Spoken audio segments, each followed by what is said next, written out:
What is up, brothers and sisters? I'm going to share a couple of games that Don has sent in.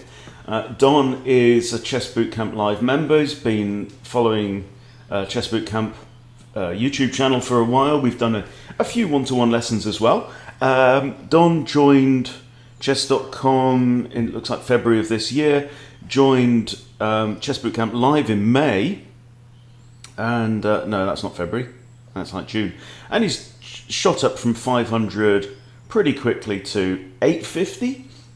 It's been around 850 for a month, so next stop 1000. And Don has sent in a couple of games that he said that we all might enjoy. So we're just going to dive in and take a look at game number one.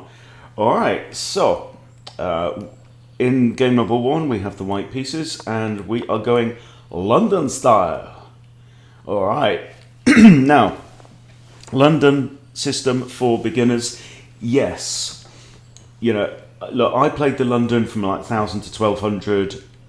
I did all right. The benefit is it's a nice, easy thing to learn. The downside is kind of a double-edged sword. Downside is that sometimes you can fall into playing the same moves whatever your opponent does. However, at the sub 1000 level, you should imagine your opponent to play kind of the same moves a lot of the time. You know, you probably won't see the challenging c5 too often, for example. Let's see what happens. Okay, so we develop our knight.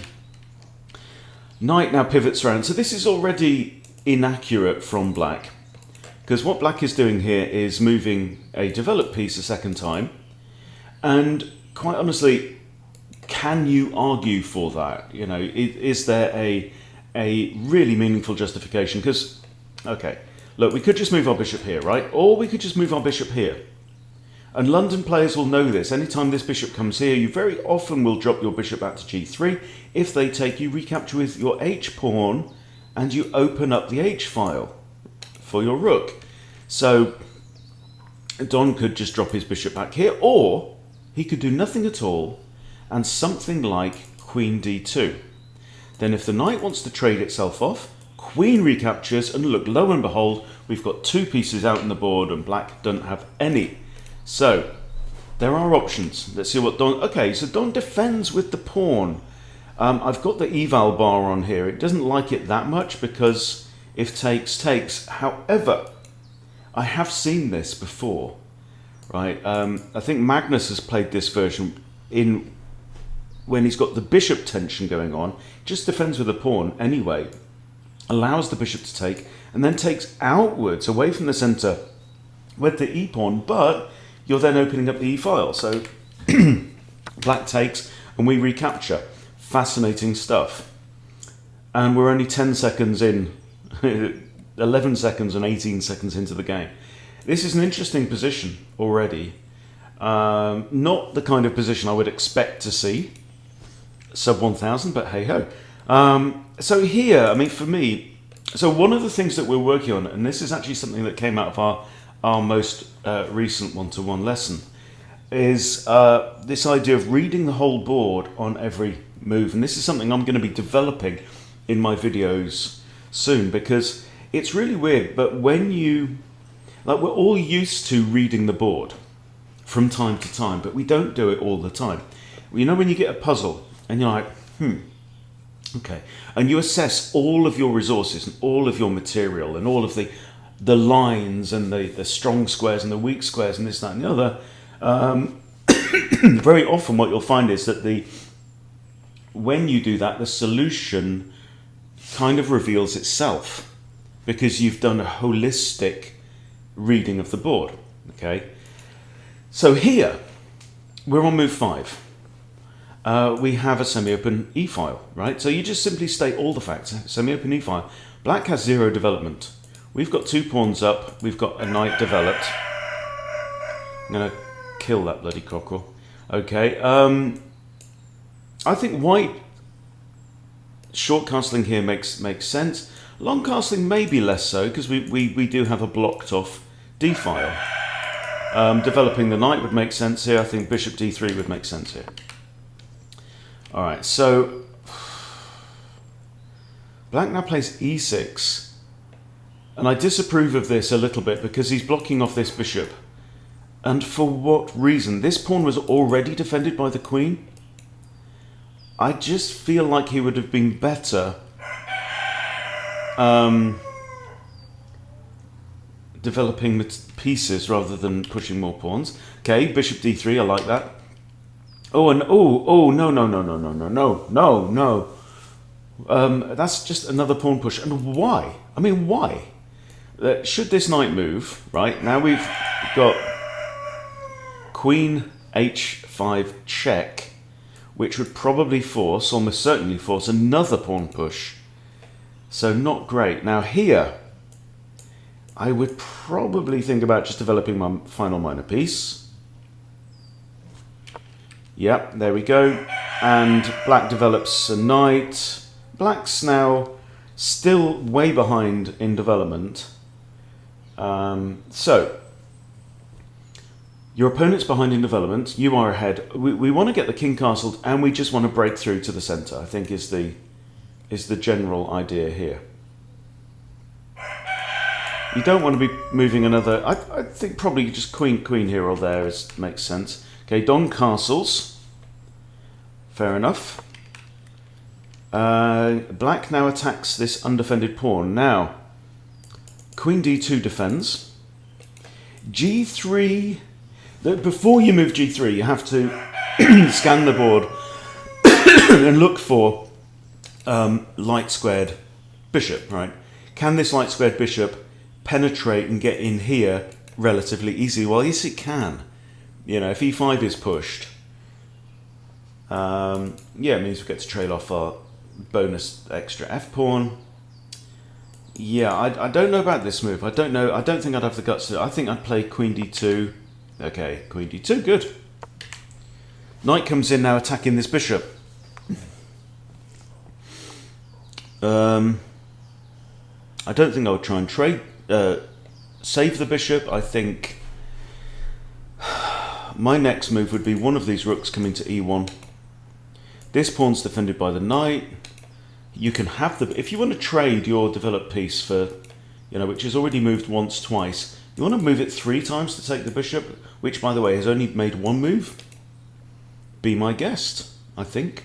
So I'd say...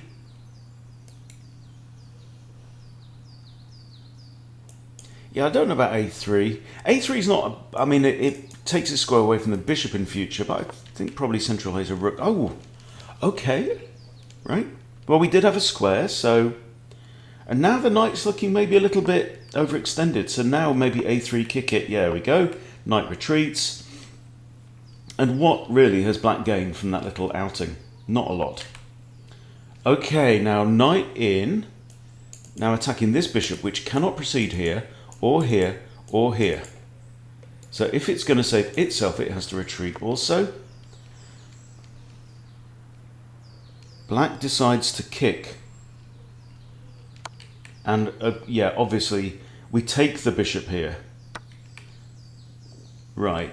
Now, this pawn structure is not too bad for black.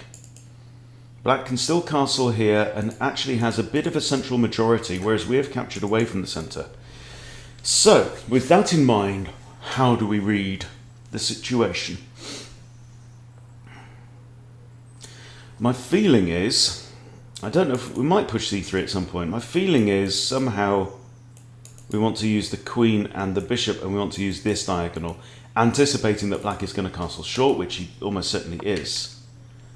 Alright, this is not a bad move at all. We have a semi-open file. Get a rook onto the semi-open file, indeed. However, we probably expect black to castle, as he does. Now bishop to here. Are we going to push... Because black's got quite a good clamp on this area of the board, really. But this diagonal is the peach. Black retreats his bishop. The eval bar does not like that. Yeah, I don't know. I don't know about this at all. My hunch still is c3. And then we can rearrange these. Good. Yeah, the eval bar doesn't approve either. It says there's probably a much better move there. What's the better move there? So this bishop has just undefended this pawn. Could have just taken the pawn, Donald. However, I like this plan. Bishop now comes around, defends the pawn again. This is slow from the bishop. Okay, so we have queen behind bishop. Now this is all right. Means we can take with check. Forces this, then the bishop can retreat. Right. The alternative was to shuffle them round. This is what Simon Williams calls the fianchetto, after his friend Fiona, who I think is a FIDE master. I'm not sure. Who likes this idea, but she's called Fiona, so we call it the fianchetto. Right, but we have queen behind bishop. We have rook to here. Now that pawn just hangs. H7 just hangs. Take it. Bingo. Right. Now the king actually has two squares because the rook moving has given it a second square. King goes to f8. Now we retrieve the bishop. Or, I mean, we could put it here. Yeah, that pretty much forces a trade of material, and the queen is going to get into h7. Nice, Don. Nice. Okay, rook moves for no good reason. Didn't have to move. Takes. King takes. And now, this is interesting stuff. So we're a pawn up. Rook defends this. The knight's defended. That's defended. Defended. King's the only defender of this pawn. This pawn is a weakness. My hunch would be it's time to double up. We double up on the e-file. That's my hunch. Oh yeah, I like this. I like this. Okay, so queen in here would force the king back to here or here. But then what? We can't take this pawn because it will be defended by the rook. Queen comes there. Okay, queen comes in. Yeah. Now the king's going to have to go on the back rank. And now queen here would actually win this rook with a skewer. So move the queen, and then this square is available for a knight fork. This pawn push isn't playable because you lose the rook. Yes. Hang on. So knight g6 now. Yes, forks king and rook forces the king here. Well, we're going to win material. That's a nice little sequence. It's got to be played. Knight g6 check, yeah.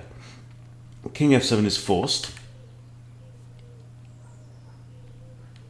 Now, probably take rook, yeah. Take rook, queen takes. Okay, so we're up material. We're up a pawn and an exchange.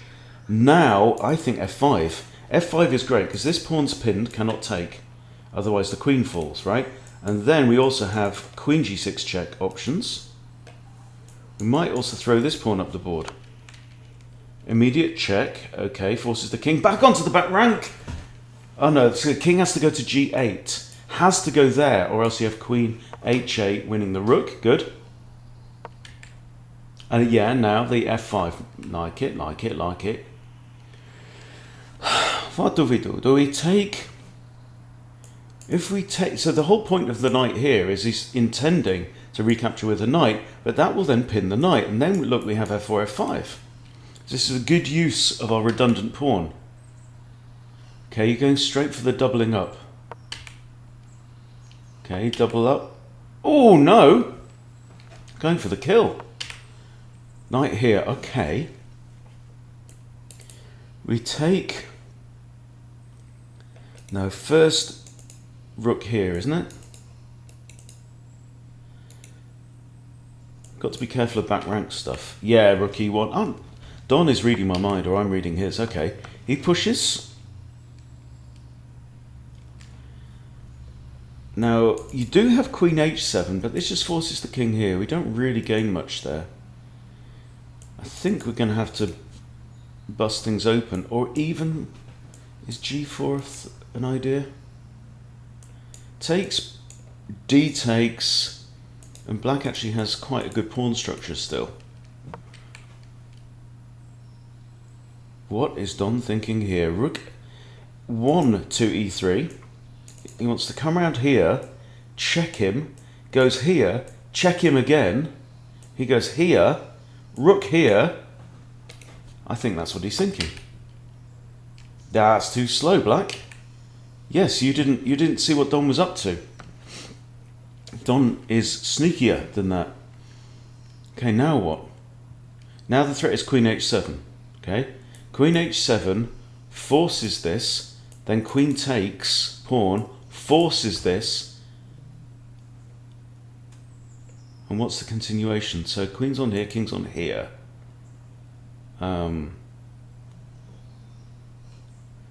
There's going to be ideas. Even like a rook takes here might even be a possibility. Oh, this is not...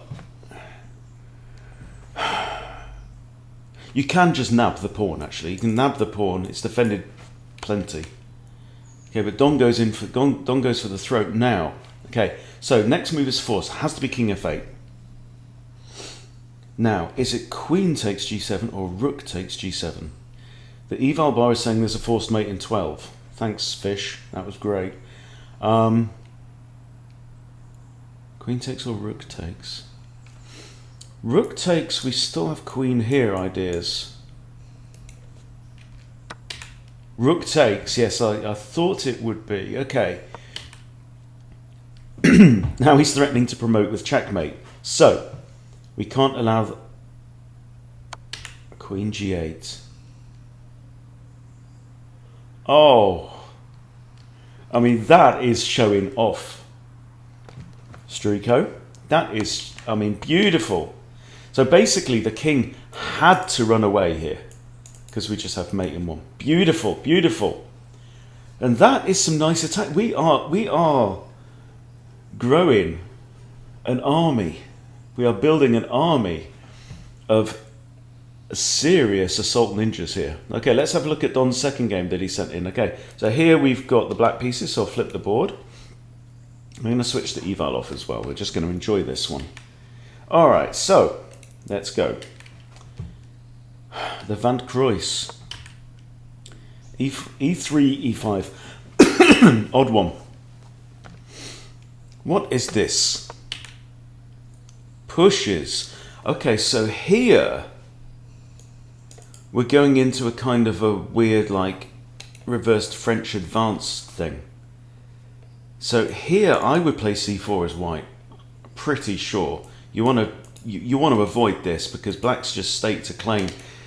Now we've moved the pawn a second time, but it comes with benefits. So you're preventing knight f3. It's natural square. Queen here. Oh no. Hang on. Sorry. Let's flip the board again. Let's do this properly. So now d5 not only defends our pawn, defended by the queen, but it also comes with tempo. Okay, well that's also a thought.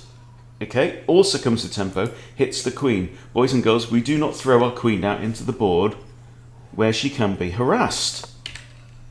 Queen here. Okay, d5 is still playable.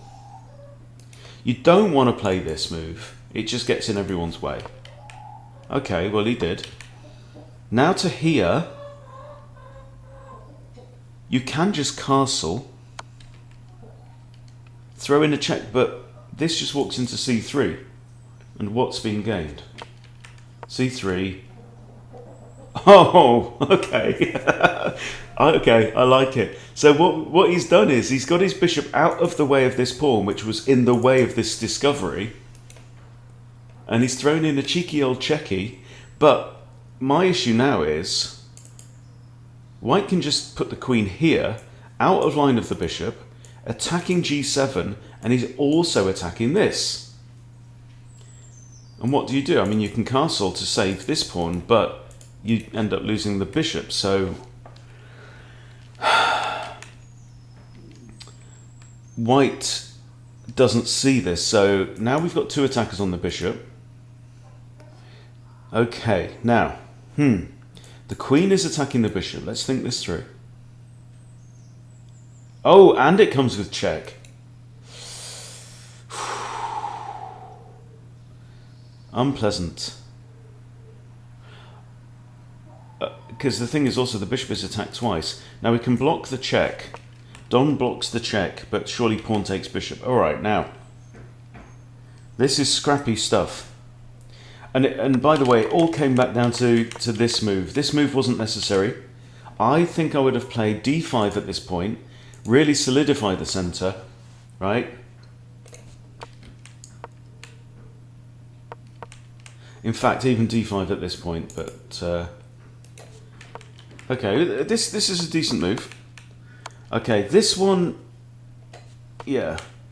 So here... hang on. Yeah. Okay. But you see, with this, you have to say, well, what changes if I do that? And we create this checking possibility. So from here, simply dropping the bishop back to there or there would have been simpler. This complicates things. Okay, so now now we castle. Now, so the situation is, we are down a piece. We are down a piece. White has decent pawn structure and is also obviously up in material. However, the big downside is white has a queen out in the board. So what we want to do is we want to develop like crazy and just pile the pressure on white kicking the queen all around the park if we can. Okay, so it's white to move though. And what for? Okay, right, we have an en passant capture if we want it. That would probably invite the knight out into the board, but where's that king? Why? Just why? Anyway, so what are we going to do? Now d5, solidifying our centre. Okay, it's never a bad thing. Now the knight develops. So we really want to be using this, there we go. A6, the offside queen, kick the queen around. B5 is now playable, kick the queen again, okay. So now we're setting up a discovered attack against the queen, which gives us a free pawn if we want it. Okay, now free pawn. Knight takes d4, free pawn. Queen has to move. Can't go there, there, there. Or there. So queen only has a couple of options here. Queen to there. Oh, I spy with my little eye something beginning with F. Do we see it? The queen went to the wrong square, didn't she? We have what's called a family fork. Not that uncommon. Please tell me, Don, you see it. He saw it. Hurrah. Okay, well done. Get the queen. Bingo. Right, and now what you do is nothing. First rule of Chess Club is you do nothing. You take stock of the situation. White has the bishop pair, right? That means that white has a dark square bishop that we don't have. That's kind of annoying, but we have a spare queen, which is quite cool. But in return for 2 minor pieces. So we are not out of the woods. Now one thing I see is knight to here, might fork king and rook. No bad thing. That's defended. So you just completely take stock of the whole board. Everything is pretty well defended. That knight is not defended. Nor is that pawn. So you could maybe think about coming after this knight. You want to get your queen out into the board, but really at this point there is no mad rush. You probably want to think about like centralizing the rooks. This king is not going to be castling anytime soon. Okay, so we centralize the rooks, we break through in the center, that kind of idea. Okay, pawn up. That's a free pawn. We have 2 attackers on that pawn. We have pawn and then the bishop behind it, so I would just take. Okay. And takes. Okay, so we're simplifying. This is fine. Yeah, it's definitely what we do. But I think we've given up a pawn there. We had an option of a free pawn. You see, from here, That's just a free pawn. And it clears a file for a major piece. So we're +4 here. With this idea, we allow them to take where they've got 2 attackers to 1 defender. So they've got the overwhelm, right? We trade off, and then we lose a pawn. So you could have been +5, you're +3. Okay, rook b8, attacks the knight and skewers the knight, and there's an undefended pawn behind it. Knight defends, that's a good move. Add a second attacker. Don's just saying, look, I don't care, I've got more material. Okay, not as much as I could have had, but I'm now threatening to trade a rook for 2 knights. You could just take here, Don. Take, he should recapture, then you recapture, you trade your rook for 2 knights, and you're definitely winning. But hit the knight. Knight moves back. Now that's a free pawn. Yeah. Or queen check, alright. I'm getting dizzy here. Okay, that's a free pawn, that's a free pawn. This also attacks the rook, which will force the rook to go to f1. Oh, and then we win the bishop. So queen takes g2. Yes. This is a fork on rook, and there's chickens now running around my house. Okay, grab the bishop. Yes, attacking the other rook. Oh, this is now a fork on rook and knight. And because of the square, the rook can't defend the knight, so this is now a collapse. Okay. And the other knight, just for good measure? Yes. Okay, now we're just all over him like a rash. Here I would even play this with a fork on king and rook. Yes, Donald, nice one. And we just now, oh, just clear up. We are just wiping up and going home. And now it's rook b1 is mate. Rook c4 also checkmate. Excellent, all good stuff. Right, I've got to go and chuck some chickens out. Hope you enjoyed this. Don, thank you for sharing these 2 games. Definitely interesting. And you know, a couple of little bits to polish up, but I'm loving seeing this growth in evil attacking talent that's coming through Chess Bootcamp Live. So if you want to hone your chess and practice, improving instead of studying on your own or even in one-to-one lessons, come and join a group. And we have 4 or 5 groups every week that go. We meet online in Zoom. We play through positions. Sometimes we have tournaments. Sometimes we take on bots.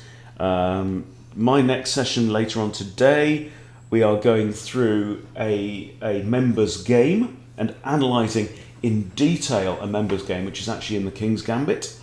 And then later on, we'll also be doing a one from this Chernev book, Logical Chess, also in the King's Gambit as well. So it's just a really nice way to learn. So if you fancy doing that, it's $49 a month for like 4, 5, 6 hours per week potentially.